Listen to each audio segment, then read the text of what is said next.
প্রিয় দর্শক, জুমার দিন সকাল থেকে সন্ধ্যা পর্যন্ত কোনো ব্যক্তি যদি এই 5টি দরুদের আমল করতে পারে, ইনশাআল্লাহ মৃত্যুর পর সে সরাসরি জান্নাত যেতে পারবে ইনশাআল্লাহ।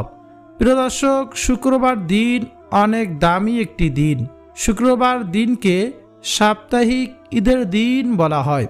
শুক্রবার দরুদ শরীফ পাঠ করা অত্যন্ত ফজিলতপূর্ণ। এই দিনে বেশি বেশি দরুদ পড়লে আল্লাহ তাআলা আমাদের রহমত নাজিল করেন এবং বিশেষ করে দরুদ শরীফ পড়লে সারা জীবনের গুনাহ মাফ হতে পারে। সুবহানাল্লাহ। প্রিয় দর্শক, দরুদ শরীফ পাঠ করলে কবরের মধ্যে যখন ফেরেশতারা আপনাকে প্রশ্ন করবে, তখন সে সাথে সাথেই সেই প্রশ্ন জবাবগুলো দিতে পারবে ইনশাআল্লাহ। প্রিয় দর্শক, আজকের ভিডিওটি যদি আপনি ধৈর্য সহকারে দেখেন, তাহলে ইনশাআল্লাহ জানতে পারবেন কোন সেই 5টি দরুদ। আজকের ভিডিওতে আমি মূলত 2টি পর্বে আলোচনা করব। প্রথম পর্বে আলোচনা করব কবরের জিন্দিগি সম্পর্কে, দ্বিতীয়তে আলোচনা করব কোন সেই 5টি দরুদ, সেই আমল সম্পর্কে। তো চলুন সর্বপ্রথমে আলোচনা করা যাক কবরের জিন্দিগি সম্পর্কে। নবীজি সাল্লাল্লাহু আলাইহি ওয়াসাল্লাম বলেন, যখন একজন বৎকারকে কবরের মধ্যে রেখে আসা হয়, তখন 2 জন ফেরেশতা আসে, এসে তাকে বসায়। তারপর তারা প্রশ্ন করে, তোমার রবকে, তোমার ধর্ম কি, তোমার নবী কি? সে তো আর দুনিয়াতে রবকে আল্লাহকে মানে নাই, ধর্ম ইসলামকে মানে নাই, নবীজিকে মানে নাই, তাই সে বলবে আমি কিছুই জানি না। আল্লাহ তাআলা সাথে সাথে গায়েবীভাবে আওয়াজ দেন, ও আমার ফেরেশতারা, এই বান্দাকে আজকে তোমরা ধরো, তাকে এমনভাবে শাস্তি দাও যাতে সে দুনিয়াতে সব সুখ শান্তির কথা ভুলে যায়। সাথে সাথে তার কবরের মধ্যে আযাব শুরু হয়ে যাবে। নবীজি বলেন, কবরের মধ্যে 2 পাশের মাটি এমন জোরে চাপ দিবে যে এক পাঁজরের হাড় অপর পাঁজরের মধ্যে ঢুকে যাবে। নাউজুবিল্লাহ। নবীজি আরও বলেন, যদি কবরে আযাব মানুষ নিজ চোখে দেখত, তাহলে এ দুনিয়ার কোনো মানুষই সংসার করতে পারত না। সবাই সংসার পরিবার পরিজন ছেড়ে জঙ্গলের মধ্যে চলে যাইত, আল্লাহ তাআলার ইবাদতে ব্যস্ত থাকত। নবীজি বলেন, তারপর তার কবরের মধ্যে আল্লাহ তাআলা একজন ফেরেশতাকে পাঠাবেন, জাহান্নামের ফেরেশতা। কি ওই জাহান্নামের ফেরেশতা এমন হবে যে সে চোখেও দেখে না, কানেও শোনে না। ওই ফেরেশতা কিয়ামত পর্যন্ত তাকে পিটাইতে থাকবে, মারতেই থাকবে। ফেরেশতার একটা পিটুনি যদি এই একটা পাহাড়ের মধ্যে পড়তো দুনিয়ায়, তাহলে সাথে সাথেই সেই পাহাড়টা ধূলিসাৎ হয়ে যাইত, ধুলার সঙ্গে মিশে যাইত। এমন ভয়ঙ্কর হবে সে ফেরেশতার পিটুনি। নবীজি বলেন, বেনামাজি কবরের মধ্যে একটা ভয়ঙ্কর সাপ আল্লাহ তাআলা পাঠিয়ে দিবেন। ওই সাপ যদি দুনিয়াতে একটু নিঃশ্বাস ফেলতো, তাহলে কিয়ামত পর্যন্ত আর কোনো ফসল আদি এই সম্পদ দুনিয়াতে থাকতো না। কোনো বীজ আর রোপণ করলে সে বীজ থেকে চারা হইতো না। এমন ভয়ঙ্কর হলো সেই সাপের নিঃশ্বাস। ওই সাপটা ওই বেনামাজিকে শুধু কিয়ামত পর্যন্ত দংশন করতে থাকবে। এক এক করে সে 70 হাত মাটির নিচে চলে যাবে এই সাপরে দংশন করার কারণে। এভাবে আবার উঠে আসবে, আবার দংশন করবে।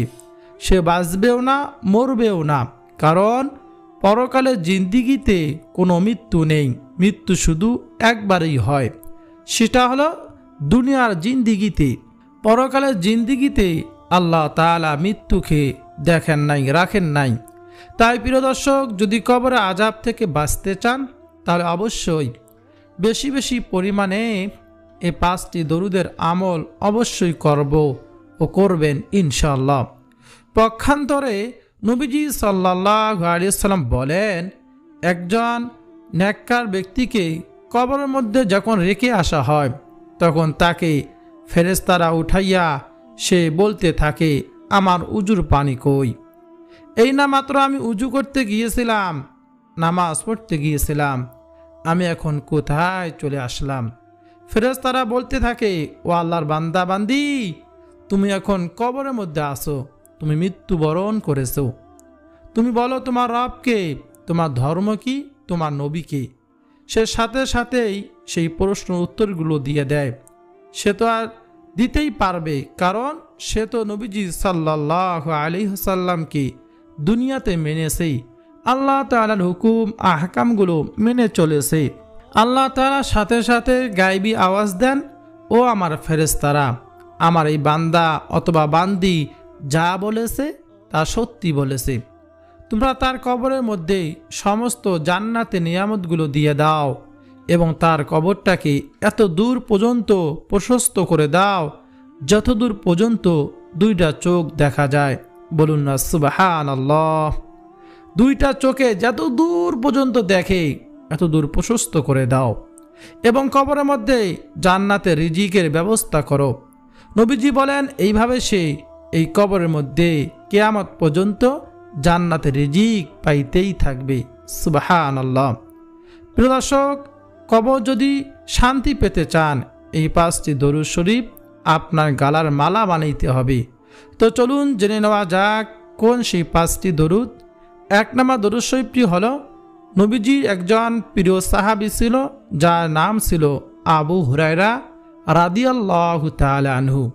নবীজির ওই প্রিয় সাহাবী বলেন, আমি নবীজি সাল্লাল্লাহু আলাইহি ওয়াসাল্লামের পবিত্র জবান মোবারক থেকে শুনেছি যে কোনো ব্যক্তি যদি শুক্রবার জুমার দিন আসরের নামাজের পর যে স্থানে দাঁড়াইয়া সে আসরের নামাজটা আদায় করেছে, ওই স্থানে দাঁড়াইয়া অথবা বসে যদি এই দরুদ শরীফটা মাত্র 80 বার পাঠ করতে পারে, আল্লাহ রাব্বুল আলামিন তার 80 বছরের গুনাহকে ক্ষমা করে দিবেন। শুধু 80 বছরের গুনাহ ক্ষমা করবেনই না, আল্লাহ রাব্বুল আলামিন তার 80 বছরের নফল ইবাদত বন্দেগী করা সব তার আমল নামার মধ্যে দিয়ে দিবেন। সুবহানাল্লাহ। প্রিয় দর্শক, ইচ্ছা করে কোন সেই দরুদ জানতে?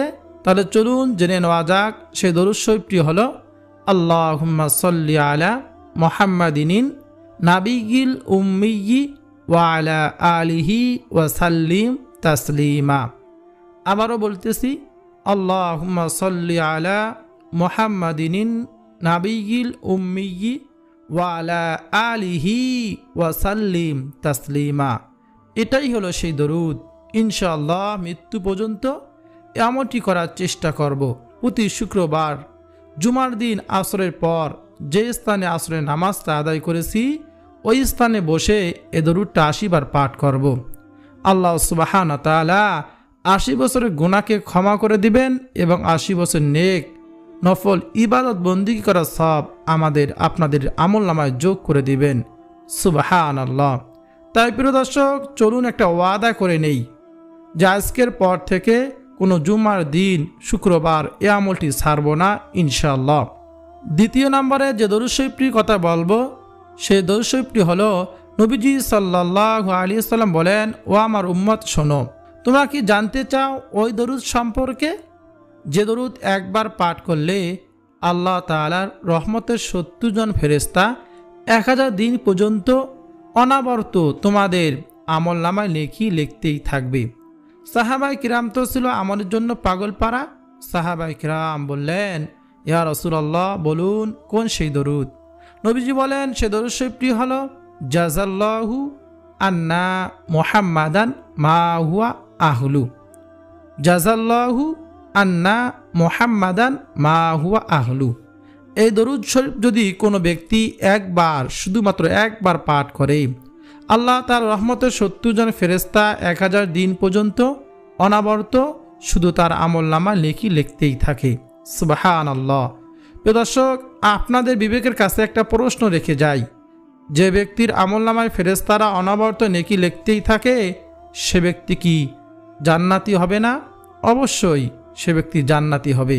তাই আজকের পর থেকে আমরা অবশ্যই বেশি বেশি পরিমাণে বলবো, জাযাল্লাহু আন্না মুহাম্মাদান মা হুয়া আহলু। আল্লাহ রাব্বুল আলামিন আমাদেরকে এমন ফজিলতের ভাগিদার করবেন ইনশাআল্লাহ। এছাড়াও আরেকটি আমলের কথা বলি, যে আমল করলে আল্লাহ সুবহানাহু ওয়া তাআলা রহমতের ফেরেশতা অনাবর্ত নেকি লেখে। তারপর বলবো আরও 3টি দরুদের কথা। নবীজি সাল্লাল্লাহু আলাইহি ওয়াসাল্লাম জামাতে নামাজ পড়াচ্ছেন। নবীজি রুকু থেকে উঠলেন, বললেন সামি আল্লাহু লিমান হামিদা। সবাই বলল রব্বানা লাকাল হামদ। এক সাহাবী বলে উঠল হামদান কাসীরান তাইয়িবান মুবারাকান ফি। নবীজি নামাজ শেষ করলেন। নামাজ শেষ করিয়া ওই ব্যক্তিকে জিজ্ঞেস করলেন, এই কথাগুলো তুমি কেন বলেছ? ওই ব্যক্তি ভয়ে ভয়ে উত্তর দিল, ইয়া রাসূলুল্লাহ, কেন? এগুলো বললে কি কোনো ক্ষতি হবে? নবীজি বলেন, আমি যা দেখি তোমরা তা দেখো না। আমি দেখলাম যখন তুমি এই বাক্যগুলো বলেছ তখন আকাশের মধ্যে ফেরেশতারা প্রতিযোগিতা করতেছিল যে কে কার আগে তোমার আমলনামায় বেশি নেকি লিখবে। সুবহানাল্লাহ। প্রিয় দর্শক, এই আমলটি করার চেষ্টা করবেন ইনশাআল্লাহ। ফেরেশতারা শুধু আমলনামায় অনাবর্ত নেকি লিখতেই থাকবে ইনশাআল্লাহ। নবীজি বলেন, ও আমার উম্মতেরা, যদি তোমরা বেশি বেশি পরিমাণে দরুদ পাঠ করতে পারো তাহলে আমি নবী অবশ্যই হাশর ময়দানে সুপারিশ করব। নবীজি হাদিসটি এভাবে বলেন, নবীজি বলেন, আমার উম্মত বেশি বেশি পরিমাণে দরুদ পাঠ করে আমি নবীকে সুপারিশ করার জন্য সাহায্য করো। সুবহানাল্লাহ। তাই প্রিয় দর্শক, এই হাদিস থেকে এটা স্পষ্ট যে ব্যক্তি নবীজি সাল্লাল্লাহু আলাইহি ওয়াসাল্লামের প্রতি বেশি বেশি দরুদ শরীফ পাঠ করবে, নবীজি সাল্লাল্লাহু আলাইহি ওয়াসাল্লাম তাকে অবশ্যই হাশরের ময়দানে সুপারিশ করবেন ইনশাআল্লাহ। 3 নম্বর দরুদটি হলো, যে ব্যক্তি বলবে সাল্লাল্লাহু আলাইহি ওয়াসাল্লাম। আল্লাহ সুবহানাহু ওয়া তাআলা বলেন, আমি সাথে সাথে তোমাকে 3টি পুরস্কার দিয়ে দেই। সর্বপ্রথম নম্বর পুরস্কার হলো আল্লাহ তাআলার আদালতে 10 ধাপ মর্যাদা আল্লাহ তাআলা বাড়িয়ে দেন। 2 নম্বর পুরস্কার হলো আল্লাহ রাব্বুল আলামিন 10টি রহমত তাকে দান করেন। 3 নম্বর পুরস্কার হলো আল্লাহ সুবহানাহু ওয়া তাআলা তার 10টি গুনাহকে ক্ষমা করে দেন। সুবহানাল্লাহ। কোনো ব্যক্তি যদি দৈনিক 1000 বার বলে সাল্লাল্লাহু আলাইহি ওয়াসাল্লাম, তাহলে আল্লাহ রাব্বুল আলামিন তার 10,000টি গুনাহ ক্ষমা করে দিবেন, তাকে 10,000টি রহমত দান করবেন। আল্লাহ তাআলা আদালতে 10,000 ধাপ মর্যাদা বাড়িয়ে দিবেন। সুবহানাল্লাহ। তাই প্রিয় দর্শক, আজকের পর থেকে চলুন ওয়াদা করে নেই, বেশি বেশি পরিমাণে বলবো সাল্লাল্লাহু আলাইহি ওয়াসাল্লাম ইনশাআল্লাহ। আল্লাহ রাব্বুল আলামিন আমাদের জীবনের গুনাহগুলোকে ক্ষমা করে দিবেন ইনশাআল্লাহ। ওই যে শুরুতে বলেছিলাম, নবীজির প্রতি দরুদ শরীফ পাঠ করে পৃথিবীতে কেউ ঠগে নাই ইনশাআল্লাহ, আমরাও ঠকব না ইনশাআল্লাহ। তাই বেশি বেশি পরিমাণে বলবো সাল্লাল্লাহু আলাইহি ওয়াসাল্লাম। একবার পড়লে 10টা গুনাহ মাফ, 10টা রহমত দেয়, 10 ধাপ মর্যাদা আল্লাহ সুবহানাহু ওয়া তাআলা বাড়িয়ে দেয়। সুবহানাল্লাহ। তারপর যে দরুদের কথা বলবো অর্থাৎ 4র্থ নম্বর দরুদ, সে দরুদ শরীফটি হলো আল্লাহুম্মা সাল্লি ওয়া সাল্লিম আলা নাবিয়িনা মুহাম্মদ। আবার বলছি, আল্লাহুম্মা সাল্লি ওয়া সাল্লিম আলা নাবিয়িনা মুহাম্মদ। হাদিসের মধ্যে নবীজি বলেন, ও আমার উম্মত শোনো, যে ব্যক্তি বেশি বেশি পরিমাণে দরুদ পাঠ করবে সে ব্যক্তি হাশরের ময়দানে আমার একেবারে নিকটেই থাকবে। সুবহানাল্লাহ। দেখেন প্রিয় দর্শক, দুনিয়াতে তো আমরা কত চাওয়া পাওয়া আমাদের মধ্যে ছিল। যদি নবীজিকে একবার স্বপ্ন যুগে দেখতে পারতাম। কেউ দেখতে পায় নবীজিকে, আবার কেউ দেখতে পায় না। তারা কি নবীজিকে দেখা থেকে মাহরুম হয়ে যাবে যারা দেখতে পারে না? সে যদি বেশি বেশি পরিমাণে দরুদ পাঠ করে, নবীজি সাল্লাল্লাহু আলাইহি ওয়াসাল্লাম বলেন হাশরের ময়দানে সে আমার একেবারে নিকটেই থাকবে। সুবহানাল্লাহ। তখন সে প্রাণ ভরে নবীজি সাল্লাল্লাহু আলাইহি ওয়াসাল্লামকে দেখতে পাইবি। কোন দরুদ বেশি বেশি পরিমাণে বলবেন? আল্লাহুম্মা সাল্লি ওয়া সাল্লিম আলা নাবিয়িনা মুহাম্মদ। যদিও নবীজি বলেন যে ব্যক্তি বেশি বেশি পরিমাণে দরুদ পাঠ করবে সে হাশরের ময়দানে আমার একেবারে নিকটেই থাকবে, তখন প্রাণটা ভরে নবীজিকে দেখতে পারবেন। প্রিয় দর্শক, মদিনার নারীরা আম্মাজান আয়েশা রাদিয়াল্লাহু তাআলা আনহাকে প্রশ্ন করলেন, ও আয়েশা, আমাদেরকে একটু বলুন নবীজি কেমন সুন্দর ছিলেন। আমরা শুনেছি ইউসুফ আলাইহিস সালাতু ওয়াস সালামের কথা। ইউসুফ আলাইহিস সালাতু ওয়াস সালামকে দেখে মিশরের নারীরা লেবু কাটার পরিবর্তেতে তাদের হাত কেটে ফেলেছিল। আপনি একটু বলুন, সেই জায়গায় যদি নবী মুহাম্মদ রাসূলুল্লাহ সাল্লাল্লাহু আলাইহি সাল্লাম বসা থাকতেন তাহলে তারা কি করত? আমাদের আয়েশা রাদিয়াল্লাহু তাআলা আনহা বলেন, ও মদিনার নারীরা শোনো, আমাদের নবী এমন সুন্দর ছিলেন, যদি সে ইউসুফ আলাইহিস সালাতু ওয়াস সালামের জায়গায় নবী মুহাম্মদ রাসূলুল্লাহ সাল্লাল্লাহু আলাইহি সাল্লাম বসা থাকতেন তাহলে তারা হাত কাটা তো দূরের কথা, তারা কলিজা পর্যন্ত কেটে ফেলতো তাদের। বলুন সুবহানাল্লাহ। দর্শক, বুঝতে পেরেছেন কত সুন্দর ছিলেন আমাদের মায়ার নবী, বিশ্ব নবী, আখিরি নবী, নবী মুহাম্মদ রাসূলুল্লাহ। তো সেই নবীকে দেখতে পারবেন যদি এই দরুদটি বেশি বেশি পরিমাণে পাঠ করতে পারেন হাসর ময়দানে ইনশাআল্লাহ। হাসর ময়দানে অবশ্যই নবীজিকে দেখতে পাবেন, প্রাণ ভরে মনটা ভরিয়া নবীজিকে দেখতে পারবেন ইনশাআল্লাহ। তারপর যে দরুদের কথা বলবো অর্থাৎ সর্বশেষ, সে দরুদ শরীফটি বলার আগে একটি সুন্দর হাদিস বলি। নবীজি বলেন, আমার কোনো উম্মতের সামনে যদি আমি নবীর নাম নেওয়া হয়, সেই উম্মত যদি সেই নাম শোনার পরও দরুদ না পাঠ করে তাহলে তার চেয়ে হতভাগা কপাল পোড়া এই পৃথিবীতে আর একজনও নেই। প্রিয় দর্শক, যদি কপাল পোড়া হতভাগা না হতে চান তাহলে বেশি বেশি নবীজি সাল্লাল্লাহু আলাইহি সাল্লামের উপর দরুদ পাঠ করুন, নাম শোনার সঙ্গে সঙ্গে দরুদ পাঠ করুন। নবীজি সাল্লাল্লাহু আলাইহি সাল্লাম আপনাকে আমাকে অবশ্যই ভালোবাসবেন ইনশাআল্লাহ। সর্বশেষ দরুদ শরীফটি হলো আল্লাহুম্মা সাল্লি আলা মুহাম্মাদিন ওয়া আলা আলি মুহাম্মাদ কামা সাল্লাইতা আলা ইব্রাহিম ওয়া আলা আলি ইব্রাহিম ইন্নাকা হামিদুম মাজিদ। আল্লাহুম্মা বারিক আলা মুহাম্মাদ ওয়া আলা আলি মুহাম্মাদ কামা বারাকতা আলা ইব্রাহিম ওয়া আলা আলি ইব্রাহিম ইন্নাকা হামিদুম মাজিদ। আল্লাহ রাসূল সাল্লাল্লাহু আলাইহি সাল্লাম বলেছেন, এই দরুদ যদি সকালে 10 বার, সন্ধ্যায় 10 বার পাঠ করতে পারেন, আল্লাহ রাসূল কঠিন হাসর ময়দানে সুপারিশ করে অবশ্যই আপনাকে জান্নাতে নিয়ে যাবেন। প্রিয় দর্শক, আমরা কত সময় নষ্ট করি, গান, সিনেমা, নাটক দেখি।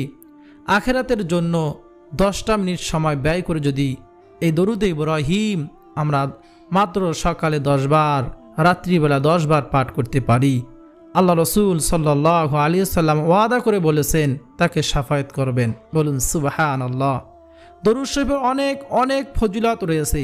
আপনি অনেক কঠিন বিপদের মধ্যে পড়েছেন, আপনি বেশি বেশি দরুদ শরীফ পাঠ করুন। আপনার অনেক রোগ, বড় বড় রোগ হয়েছে, কোনো ঔষধ কাজ করতেছে না, আপনি দরুদ শরীফ পাঠ করুন। আপনার দোয়া কবুল হতেছে না, আপনি দরুদ শরীফ পাঠ করে দোয়া করুন। আপনার অভাব অনটন, আপনার ব্যবসা বাণিজ্যে বরকত নেই, দরুদ শরীফ পাঠ করে দোয়া করুন, আপনার দোয়ার সঙ্গে সঙ্গে কবুল হবে। হাদিসের মধ্যে আছে, দরুদ শরীফ পাঠ না করে দোয়া করলে সে দোয়া আসমানে ঝুলান্ত থাকে। প্রিয় দর্শক, এই দরুদগুলো অনেক অনেক ফজিলত রয়েছে, এজন্য অবশ্যই দরুদ শরীফের আমল বেশি বেশি করবেন। আল্লাহ রাসূল সাল্লাল্লাহু আলাইহি ওয়াসাল্লাম শুক্রবারে জুমার দিনে বেশি বেশি দরুদ শরীফ পাঠ করার নির্দেশ দিয়েছিলেন এবং বৃহস্পতিবার রাত, শুক্রবার আমরা বেশি বেশি দরুদ শরীফ পাঠ করব আল্লাহ রাসূল সাল্লাল্লাহু আলাইহি সাল্লামের উপরে। হাদিসের মধ্যে রয়েছে আল্লাহ তাআলা অসংখ্য ফেরেশতা রয়েছে, আমরা যখন কেউ দরুদ পাঠ করি এই পাঠকৃত দরুদগুলো আল্লাহ রাসূল সাল্লাল্লাহু আলাইহি সাল্লামের রওজা মুবারকে তার সামনে পেশ করা হয়। আল্লাহ রাসূল দেখতে পারেন উমুক ব্যক্তি উমুক গ্রাম থেকে, উমুক জেলা থেকে, উমুকের ছেলে আমার উপর দরুদ পাঠ করেছে। প্রিয় দর্শক, আল্লাহ রাসূলকে যদি খুশি করতে চান, যদি মন থেকে মহাব্বত করে থাকেন, অবশ্যই দরুদ শরীফ আমল করবেন। কিন্তু শুধু দরুদ শরীফ আমল করলেই হবে না, আপনি দরুদ শরীফের আমল তো করবেনই, পাশাপাশি আল্লাহ তাআলার হুকুমগুলো পালন করার চেষ্টা করবেন। প্রিয় দর্শক, এই দরুদ শরীফ পাঠ করেই আল্লাহ তাআলার কাছে পরিপূর্ণ হেদায়েত কামনা করবেন। প্রিয় দর্শক, আজকের পর থেকে প্রতি জুম্মা দিনে এই 5টি দরুদের আমল করব ইনশাআল্লাহ, এবং বাকি দরুদগুলো প্রত্যেক দিন আমরা আমল করব। আল্লাহ তাআলা যদি চায় মৃত্যুর পর কবরের জিন্দিগিতে অবশ্যই সুখময় শান্তিময় জীবন দান করে দিলেও দিতে পারেন এবং সব গুনাহ মাফ করে দিলেও দিতে পারেন। আল্লাহ তাআলা হচ্ছে দয়ালু। আল্লাহ তাআলার কাছে ক্ষমা চাইব, গুনাহ থেকে মাফ চাইব, গুনাহ থেকে তওবা করব ইনশাআল্লাহ।